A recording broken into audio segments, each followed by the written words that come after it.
brothers and sisters, we are now in the home of Brother Stuart Meha at Waipawa, Hawke's Bay. Brother Stuart, of course, is one of the few remaining old high priests who were ordained to this office in the priesthood by Ephraim Maccabee. My brothers and sisters and invisible audience, while in Salt Lake City in 1957, President David O. Mackay asked me to write him an article on the origin of the Maori. I felt honored in being so requested. I have before me a copy of my humble effort, which I will read to you. A tradition as to the origin of the Maori has come down the ages, from generation to generation to the present, and is held in reverent esteem by everyone who has Maori blood in his veins. A tradition, as we know, is a story, a belief, or a doctrine handed down from ancestors to posterity. It is an oral communication, not recorded in writing, while a legend, on the other hand, is the same thing, but with this difference, that it could be a written treatise and handed down to posterity that way. The tradition has attracted the attention and interest of many men of note, men of profound learning, among whom were Sir George Grey, a learned scholar, and one-time governor of New Zealand, and subsequently of Tableland in South Africa, Elston Best, Edward Tregear, Percy Smith, and Dr. Tarangi, known also as Sir Peter Buck, to mention a few. In his book, The Coming of the Maori, Sir Peter treated the immigration of the Maori under 3 settlement periods. The first period dealt with a people whom Sir Peter named as the Tangata Whenua, or people of the land, by priority of occupation, the Tini o Maruiwi, the Tini o Tataiwaro, and others. The second period was primarily associated with Toi, or Toi Te Huatahi, to give him his full name, a name widely known in Maori genealogies. Toi had come in search of his 2 grandsons, Whatonga and Turahui. He came with 60 men, some of whom settled permanently in the new land, taking wives from the Tangata Whenua. The third period embraced the arrival of the 7 canoes, Tainui, Te Arawa, Matatua, Kurahaupo, Tokomaru, Aotea, and Takitimu.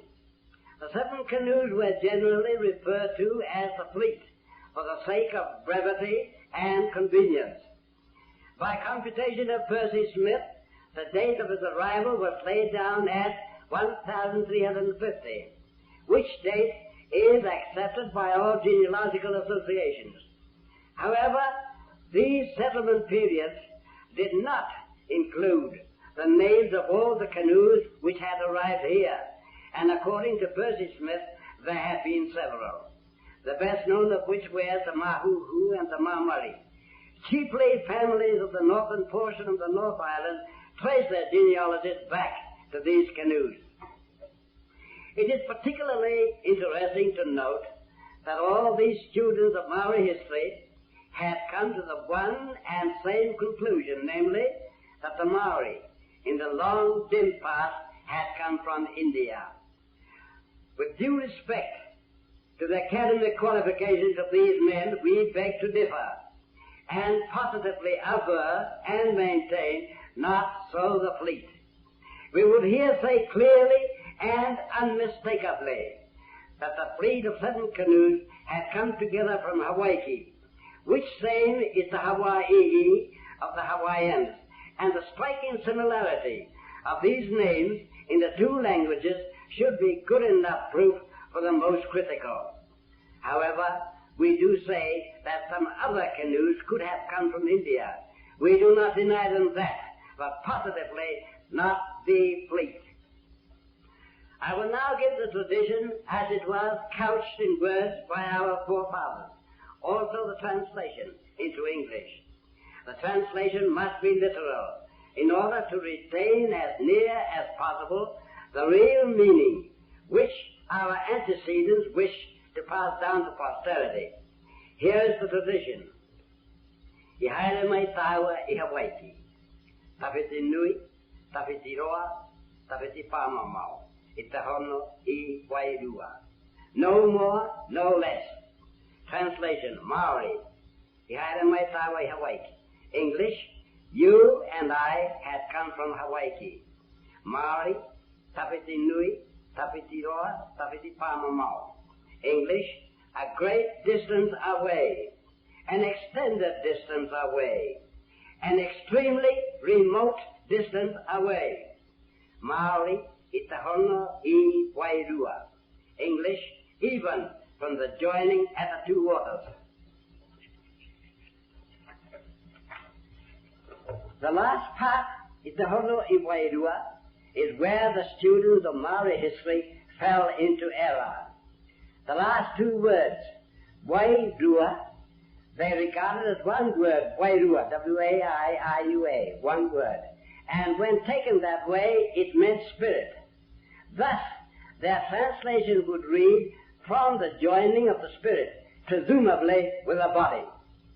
We say the view they took is erroneous, and that the old Maori migrant meant just what he had said orally, that they had come from the joining, hono, of two great lands at two waters. We declare and assert that joining is the Isthmus of Panama, and the waters are the Atlantic Ocean on the eastern side of it, and the Pacific on the western. You have noted that the word tawhiti had been repeated 3 times. The reason for this was because the Maori language had always been deficient in superlatives, and to remedy this, recourse to repetition was made. Very often, a Maori orator, wishing to emphasize or bring into prominence a certain point in his oration, would do just that. And that was precisely the reason why the word tawhiti had been repeated thrice, so as to convey to the mind of posterity the vast distance through which the voyagers had paddled their canoes to reach their haven. Geographers of today tell us that the Moana Nui Akiwa, or Pacific Ocean as it is now called, is vast, and equal in size to 1/3 of the whole area of the earth. Our migrant forefathers too knew it was vast, huge beyond their powers of description. Thus they resorted to repetition in an endeavor to impress upon the mind the immensity of the Pacific, through which they had come from Hawaii and from their starting point beyond the Isthmus of Panama. Let me now ask, where in this wide world could you find a place which would correspond with the joining spoken of in the tradition, except here in the Isthmus of Panama? Look at its location in relation to the position occupied by New Zealand in the Pacific, and one cannot but be convinced that the Maori had indeed come from the Americas. For further proof, our theory, we will now introduce you to the Book of Mormon. In Alma 6:3, verses 4 to the 9th, we read, "And it came to pass that in the 37th year of the reign of the judges, there was a large company of men, even to the amount of 5,400 men, with their wives and their children, departed out of the land of Zarahemla into the land which was northward. And it came to pass that Hagar, he being an exceedingly curious man, therefore he went forth and built him an exceedingly large ship on the borders of the land Bountiful, by the land Desolation, and launched it forth into the West Sea by the narrow neck which led into the land northward. And behold, there were many of the Nephites who did enter therein, and it sailed forth with much provisions, and also many women and children. And they took their course northward, and thus ended the 37th year. And in the 38th year, this man built other ships, and the first ship did also return, and many more people did enter into it, and they also took much provision and set out again to the land northward.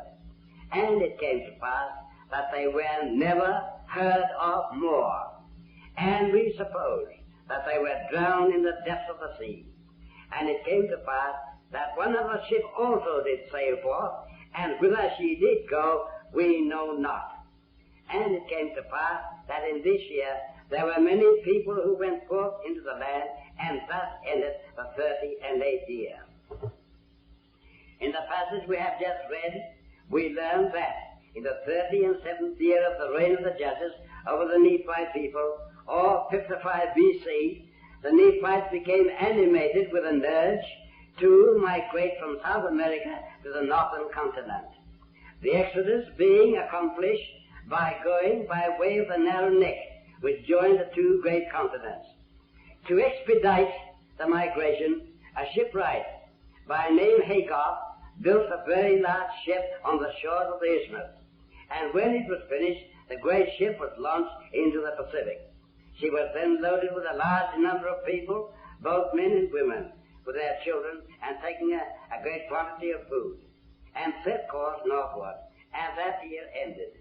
The following year, Hagar built other ships, and the first ship returned and again was made ready for a second voyage, and as before took a large number of people and a tremendous supply of provisions, and sailed for the north. The recording Nephites tell us she was never heard of again, assuming the ship had been wrecked and all on board lost in the briny seas. Another ship followed, loaded to capacity, and she too was reported missing. Thus, two of Hagar's ships were lost from the knowledge of men. Let us now pause and try to imagine the great scene of activity. While hundreds were engaged building the ships, hundreds of others were attending to the commissariat, growing and preserving food in great quantities. For we think they knew some process of food preservation, even that of dehydration. I have seen in my youth my parents dehydrating kumaras, producing kumara cows, which were very nice to eat and kept indefinitely. And I have seen and eaten dehydrated bananas imported from Fiji. In the din of activity, in the shipyards and the harvesting and preparation of food by the commissariat department, the scene was indeed a beehive of industry.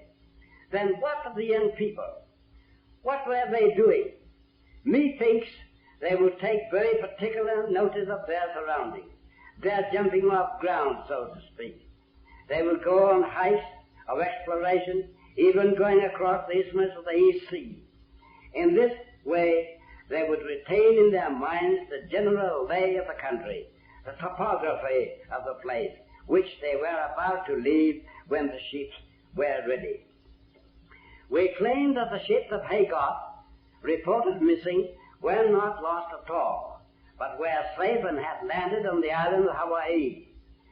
To support this claim, reference must be made to the genealogy of Mrs. Freeze of Honolulu, who traces her descent back to Hawaii Loa, head of the band which landed in Hawaii.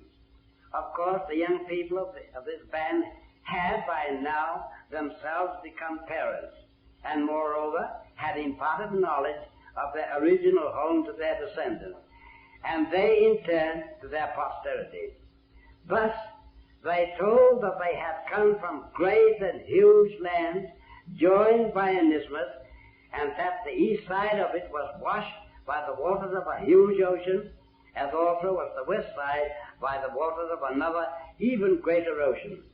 This knowledge they passed down the ages, and thus was incorporated into a message to posterity, namely, that they had come from Hawaii, Tapitinui, Tapitiroa, Tapitipamamau, Itahono, Iwairua.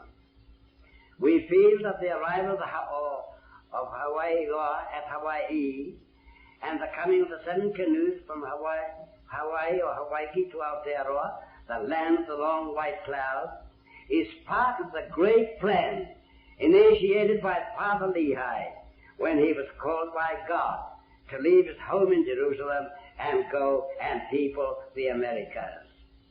I will now proceed to give the best proof of all, because it came from the lips of a prophet of God. In 1913, with 5 others, I went to the USA, our objective being to go through the house of the Lord in Salt Lake City. On arrival outside of Vancouver, our vessel, the RMS Niagara, stood outside the bay awaiting medical clearance. With the doctor came a letter for me, a letter of welcome from Elder Benjamin Goddard, at that time president of the New Zealand Missionary Association of Zion. Our ship was declared clean, and we landed, and were met by 2 missionaries who were laboring in Vancouver and who had been instructed by Brother Goddard to meet us and to make all arrangements for our stay in this British metropolis. They took us to the finest hotel in this city and made to feel welcome. I then asked the elders to take me to a telegraph office, where I dispatched a wire to Brother Goddard, thanking him and the association for their welcome to us,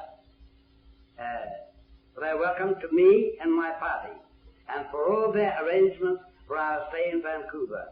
In my wire, I added the words, "Who knows but that some of Hagar's people have arrived fair."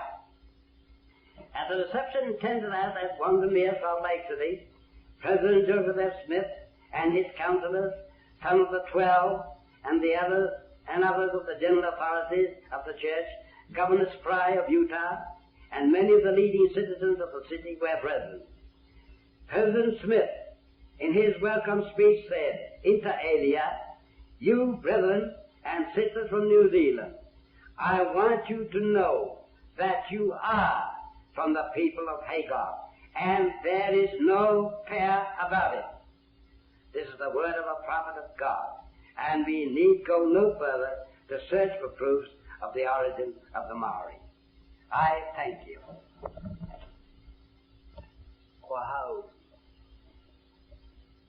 No te tau ka pahi manga e warero e sakau ma wari ka whānau wahau at Stuart Meha.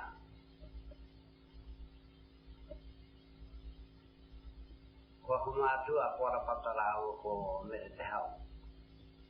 No te tau 1885 kauru mai rawa ki roto ki te hae. Kai riria rawa ki roto te awa o Waipawa.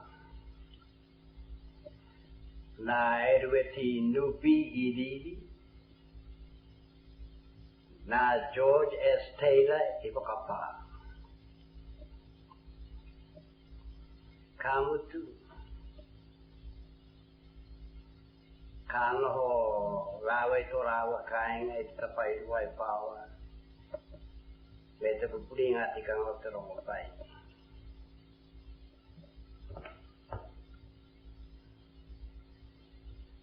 Atira, me hoki anō taku kōrero ki muri.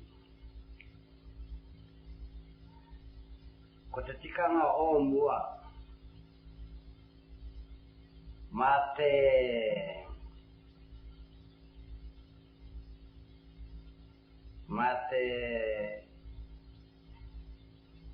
tipuna e whakahau ana makopuna ki a moe tāne ki a moe wahini tāne. Ka whakahau ngia taku pāpā ki a moe I mere te hau.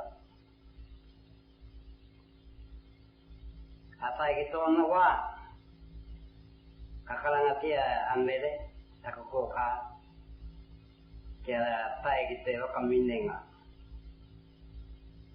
Hei anō ka te tiro matatau, taku tipuna apia taku I kainga, I taku whaea. Hero atunu e te tiro ana, ka tai ka karangati ki ai eko, ko noho mai he tangotakai roto I a koe. He tāne. I nā whānau mana e kauta moana nui a kiwa e takotone.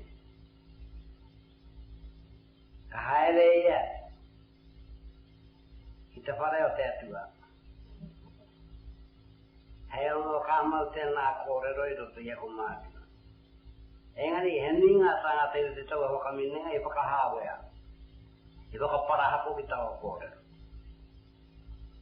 Ka mea rātau, me pēwhea e o rai ngā te hunga kua mati. Tērā noake me pēwhea e o rai I te tamai te kāwea nui whānau. Koe rā tā rātau kōrero. Heoi mau tanu I taku kōkā te kōrero a te kaumātima. E noho. I tau tahi manu e warau te kaumātou te tau ka whakawhiti au te moana nui ākiu. Ta kono mātou ora te tō mātou tira. I haere I te teme para in Salt Lake City.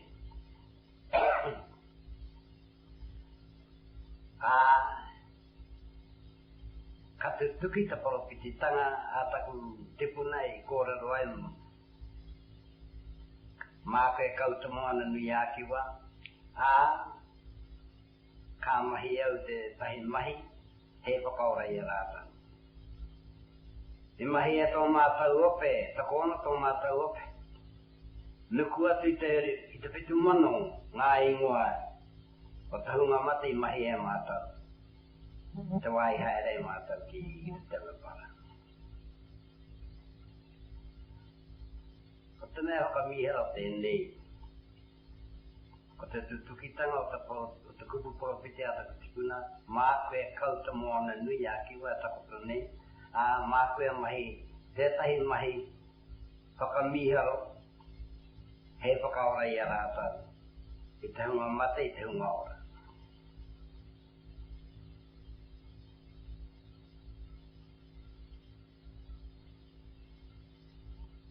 Kua tutuki, te rā kōrero.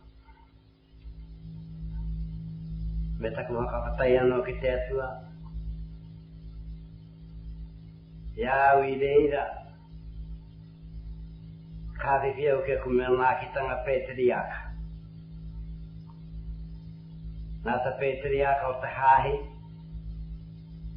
a hau I manaki. Te nuinga o ana poropiti, o ana kupu whakaari ki runga ki au ko te tuki katoa. I kōrero a ia, kai te hara mai te wā, ka tūga uro te ngā tūranga nuni o roto te hae. Mana tonu tēnā kōrero.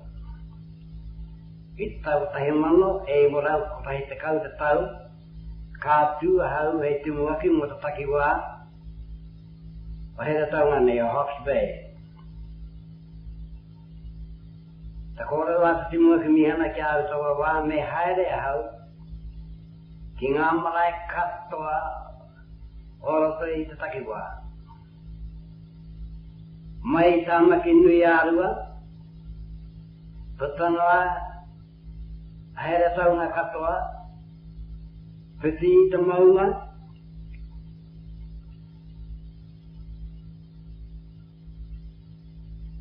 tarawera. Tai atu ki te mutua mai o torohe a Hawke's Bay. Ka tūtaki ki te takiwā o Akarana. Ki te tuki au tēnā poropititanga. Tai katoa au ki ngā marae katoa I opa o here taonga. Mana ki te ahau. Ko tahi tonu te kāinga I pei atu E māu takuhoa. Kāre māu E mana ki te. Hea kua rai muri mai, ka ki te he pōhe he tau ataki. Ka hara mai ngā rangatira o tau amarai. Ka tono mai ki au, ki a murua tō rātau he. Ka rata rāua pananga I a māu taku hoa.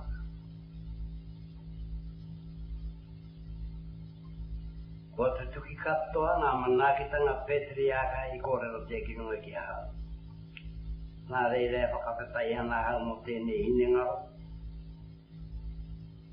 Taku hinengaro, ūtonu, ārā, ka te hahi o iukarai, o te hunga tapu o ngā rao muri nei, e hui na he tia nei e te au katoa te hahi mōmuna, taku hine ngaro tēnei, koe nei pū, te hahi a te atua.